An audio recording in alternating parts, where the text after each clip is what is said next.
So, Lidia Santarelli is a scholar of Italian fascism, colonialism, and intellectual history, and its impact in the Mediterranean. Her research interests concentrate on the transnational history of empire, war violence, genocide, and memory of war crimes in 20th century Europe. After completing her PhD in History and Civilization at the European University Institute in Fiesole, she was the recipient of postdoctoral research fellowships at Princeton, Columbia, and the Center for Advanced Holocaust Studies in Washington. She taught at the University La Sapienza in Rome and then New York University. Currently, she is teaching modern European history at Brown University. She is also a fellow associate to the Italian Academy for Advanced Studies in America at Columbia University.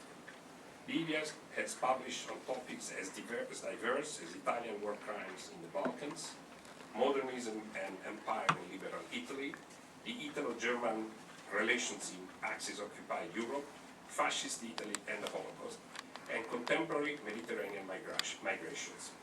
Her forthcoming book, focusing on the March of Athens, fascist Italy, occupation of Greece, 1940-1943, is coming. She's the co-author and historical consultant for the film documentary Mussolini's Dirty War, Italian war crimes in the Balkans during World War II, which was published in 2010.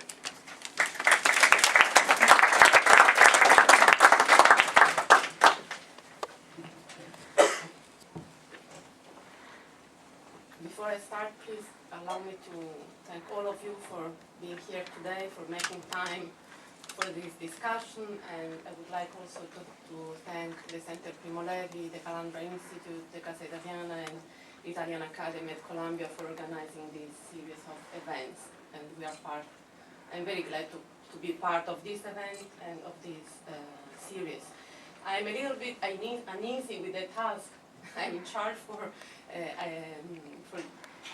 to outline the historical context of, and in a way, the big picture of Graziani, the case of Aphilia and Italian colonialism, and the way I will do it is to raise some questions, because I really think that this history is largely still to be written, and occasions like this one are extremely valuable, not just for memory, public debate, and what each of us will be thinking tonight going home, but also for historians' history, for what scholars will be doing and thinking and questioning in the coming days and months. I think these are extremely fruitful occasions to rethink the perspective and the ways in which we interrogate our past. I do believe that the problem of Italian colonial history, its impact on Ethiopian society and culture and life, but on Libya, on the Balkan occupied societies in World War II, has to be framed in a transnational perspective. There is no way I think, to remain in a purely national debate. The first place, the first time when the question of Italian war crimes against humanity was raised, it was here in the US, even before the outbreak of World War II, when the Afro-American community publicly raised the moral and humanitarian and political issue of the criminal war of colonial conquest that the Italians were conducting in East Africa. So even before the World War II, far away from Italy and Europe and even Ethiopia, the problem of war crimes in Ethiopia was raised and became known. This is something that I would like to underline, because even in the title of this initiative today, we question, we suggest in a way that currently in Italy we are rehabilitating war criminals, and in a provocative way I would just try to put a different question. Have Italian war criminals ever been banned from memory, from institutions, from states, apparatuses in Italy, from international diplomacy, from our individual collective life as a nation and our collective identity, meaning the transnational dimension of Italian post-World War II history. And after the Afro-American community, during the war, already in 1940, 1941, other communities here in the US, the Greek American were one of the most active, denounced the Italian criminal actions against civilians, the practices of total war that the Italian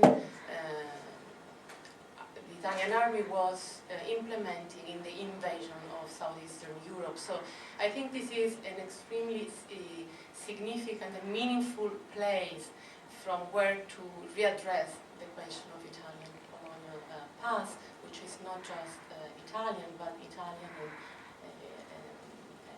as I said, it's Italian and it's others, or I don't like the polarization between Italy and its victims, and maybe in the conclusion of my contribution I will try to explain why I feel really distressed with this polarization. But anyway, who was Rodolfo Graziani? The occasion here for us is to discuss the recent case that has been going on for a while now in Italy, and that was generated by the initiative taken by a small town south to Rome to build with something that is always underlined in the press, with taxpayers' money. And I think that this is something that we should, why this is, anyway, to build a monumental park entitled to Rodolfo Graziani. And if you go on Affile, is the name of the village, if you go on the website, you can explore, you can really read an endless celebrative recollection of events of Rodolfo Graziani's life and of Italian, what they call in Italian la volontà civilizzante. I think because a civilizing mission would be so embarrassing, so it's something that would sound in English with the will or the desire to explore civilization. So, who was Rodolfo Graziani? According to Affile, and a large segment of, not a large, but I think a significant segment of Italian public opinion, Rodolfo Graziani is a loyal executor of somebody else's orders. This is why, and he was a very capable man. He's a national hero. He was a successful military leader, and I think there is no question on this. If I wonder as a historian who was Rodolfo Graziani, I would say that what is surprising is that his life, he was born in 1882. That year Italy didn't have either one single colony. It was in that year that the Bay of Assab became,